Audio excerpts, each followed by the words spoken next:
Hello and welcome to the India news destroyer. This is Shetan. और ईसाइयों के सबसे बड़े धर्म गुरु पोप फ्रांसिस ने दुनिया को अलविदा कह दिया, जिन्होंने अपनी पूरी लाइफ, अपनी जिंदगी हाशिए पर खड़े लोगों के लिए समर्पित कर दी थी।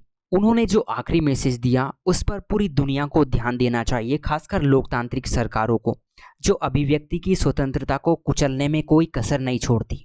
पोप फ्रांसिस ये बोलकर गए हैं कि अभिव्यक्ति की स्वतंत्रता के बिना शांति संभव नहीं है। लोगों के विचारों का जब तक सम्मान नहीं किया जाएगा, इसी तरह से पूरी दुनिया जलती रहेगी, इसी तरह से नफरत फैलती रहेगी, जो कि विश्व शांति के लिए बड़ा खतरा है। लेकिन पोप फ्रांसिस सिर्फ धर्मगुरु नहीं थे, बल्कि वो एक परिवर्तनकारी युग का प्रतीक भी थे, जिन्होंने पोप के पदों को फिर से परिभाषित किया कि आखिर किसी पोप को होना कैसा चाहिए। एक रिफॉर्मर थे, जिन्होंने सुधार की विरासत को फिर से गढ़ा।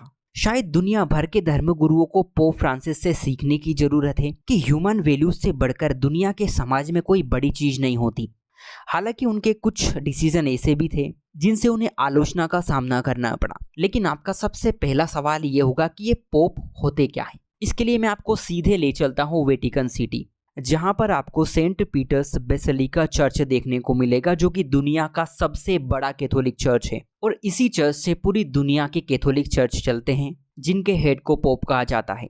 वैसे इंटरेस्टिंग बात यह है कि इस वेटिकन सिटी को पोप द्वारा ही चलाया जाता है, जिसके पास सारी शक्तियां होती हैं। पोप फ्रांसिस को वेटिकन सिटी का हेड 2013 में बनाया गया था और तब से इन्होंने रिफॉर्म की शुरुआत कर दी थी। लेकिन हमें इनके आखिरी मैसेज पर गौर करना है, जिसमें उन्होंने ये कहा है कि धार्मिक स्वतंत्रता, विचारों की स्वतंत्रता और अभिव्यक्ति की स्वतंत्रता के बिना शांति स्थापित नहीं की जा सकती। और आज हम बांग्लादेश में क्या देख रहे हैं, हम फिलिस्तीन में क्या देख रहे हैं, ये वही तो है।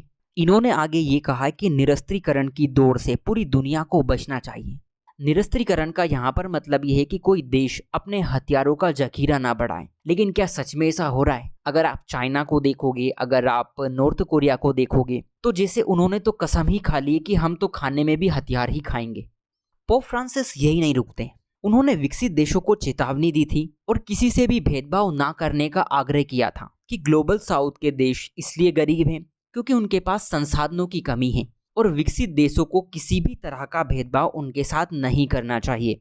इन्होंने नौकरशाही की भी आलोचना की थी, अधिकारी वर्ग की भी आलोचना की थी कि नौकरशाही एक बीमार शरीर बन चुकी है, जो खुद को बनाने की कोशिश ही नहीं कर रही है। पोप फ्रांसिस एक इंक्लूसिव सोसाइटी की बात करते थे। उन्होंने LGBT के अधिकारों की बात की, उन्होंने महिलाओं के सम्मान की बात की, उन्होंने छोटे बच्चों के अधिकारों की बात की।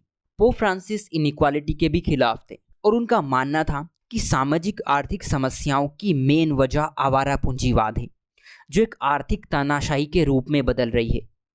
इन्होंने एनवायरमेंट प्रोटेक्शन की भी बात की थी कि पृथ्वी हमारा घर जरूर है, लेकिन इस घर में गंदगी के ढेर और दिखने लगे हैं। लेकिन सवाल ये है कि क्या आधुनिक धर्मगुरु इनके जैसे हैं, इनके जैसे विचार रखते हैं? क्या वो धर्म के साथ साथ सामाजिक कल्याण की बात उठाएंगे, मुद्दे उठाएंगे, जिससे इस समय पूरी दुनिया जूझ रही है? अगर आप चैनल पर नए हैं तो सब्सक्राइब जरूर कर लेना। सो आज के लिए इतना ही। Take care and thank you.